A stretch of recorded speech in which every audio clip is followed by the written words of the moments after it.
ታላቅ ቅናሽ በፕላቲኒየም ፕሮፐርቲ አድቫይዘርስ በተመረጡ ሎኬሽኖች ሳር ቤት አፍሪካ ህብረትና ቡልጋሪያ ላይ ከ70 እስከ 95% የተጠናቀቁ አፓርትመንቶችን የባንክ ብድር አመሻሽተን እነሆ እናንተን የቤት ባለቤት ልናደርጋችሁ ነው። የተናጥል ካርታ የተዘጋጀለት በካሬ በ90 ሺህ ብር ብቻ በቡልጋሪያ አይሲኤል ጀርባ።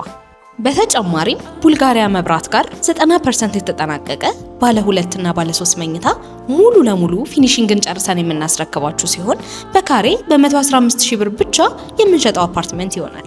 በዲፕሎማቶች መንደር ሳር ቤት አፍሪካ ህብረት ፊት ለፊት እጅግ ቅንጡ አፓርትመንትም በግንባታ ላይ ነው። ለጥቂት ቀናት በሚቆየው ቅናሽ ተጠቃሚ ይሁኑ። ለበለጠ መረጃ በ0940 14 43 43 እንዲሁም በ0909 50 0050 ይደውሉ። ፕላቲኒየም ፕሮፐርቲ አድቫይዘርስ።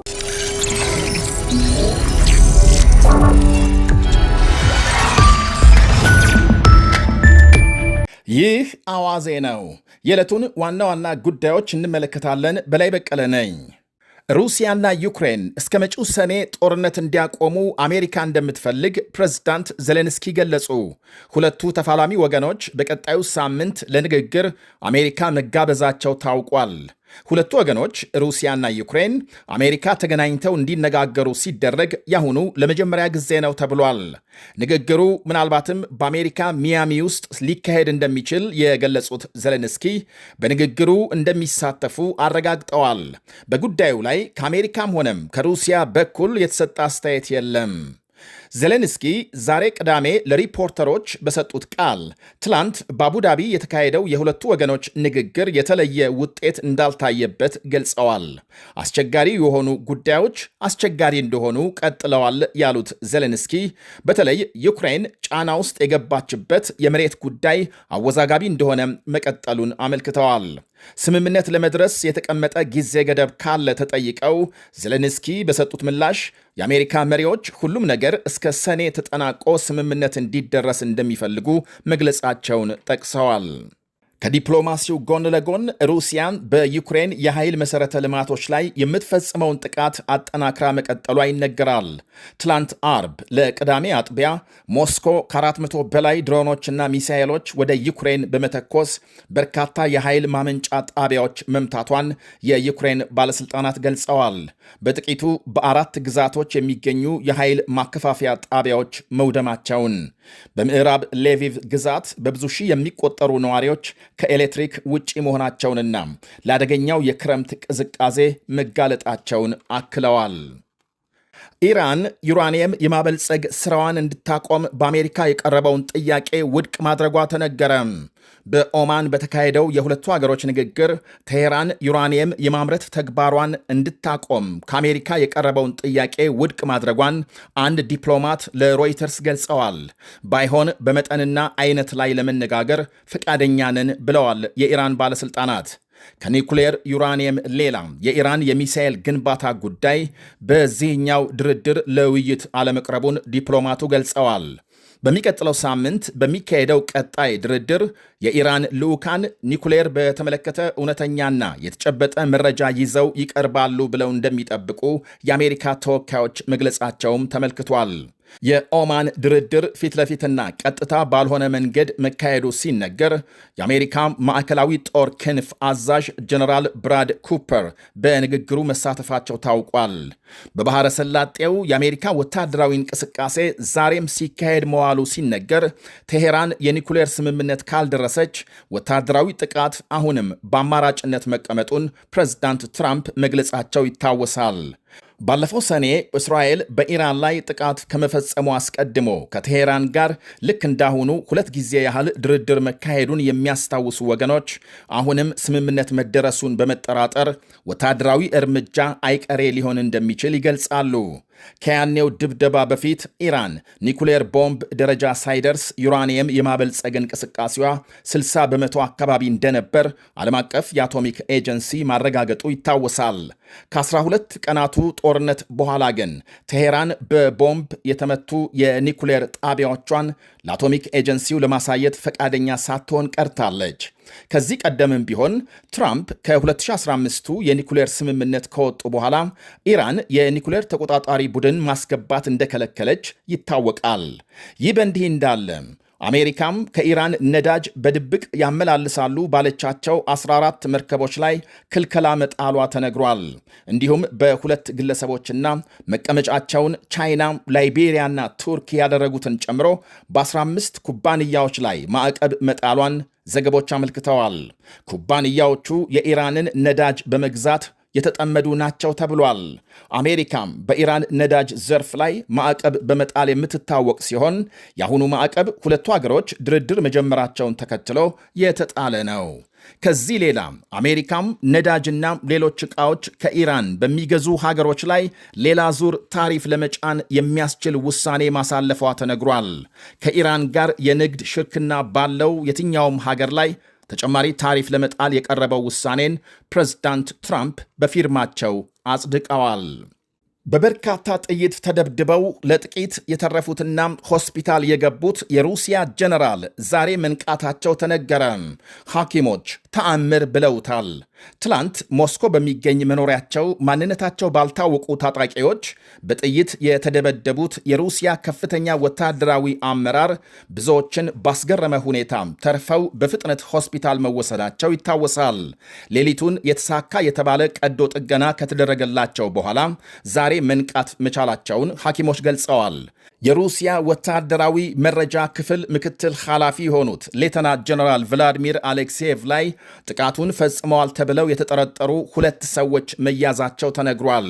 ያም ሆኖ የሩሲያ ባለሥልጣናት ለጥቃቱ ዩክሬንን ተጠያቂ ሲያደርጉ፣ የዩክሬን ውጭ ጉዳይ ሚኒስቴር ግን ክሱን አስተባብሏል። ሐኪሞች በቀዶ ጥገናም 5 የሚደርሱ ጥይቶች እንዳወጡላቸውና ጀነራሉ ለሕይወታቸው አስጊ የሆነውን ፈተናም እንዳለፉ ገልጸዋል።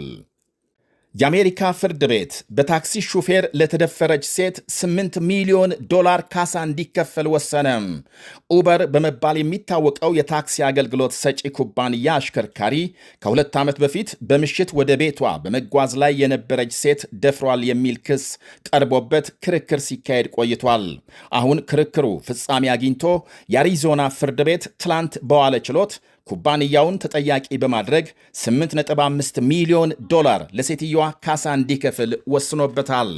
ውሳኔው በኩባንያው ላይ በተለያየ ጊዜ በቀረቡ በሺዎች የሚቆጠሩ ተመሳሳይ ክሶች ላይ ተጽዕኖ ሊያሳድር እንደሚችል ተነግሯል። ከሳሽ እንዲሰጣት ያቀረበችውን $144 ሚሊዮን ጥያቄን ውድቅ በማድረግ ነው $8 ሚሊዮን ካሳ እንዲከፈላት የወሰነው። የኡበር ኩባንያም ይግባኝ እንደሚል ገልጧል። ይህ አዋዜ ነው።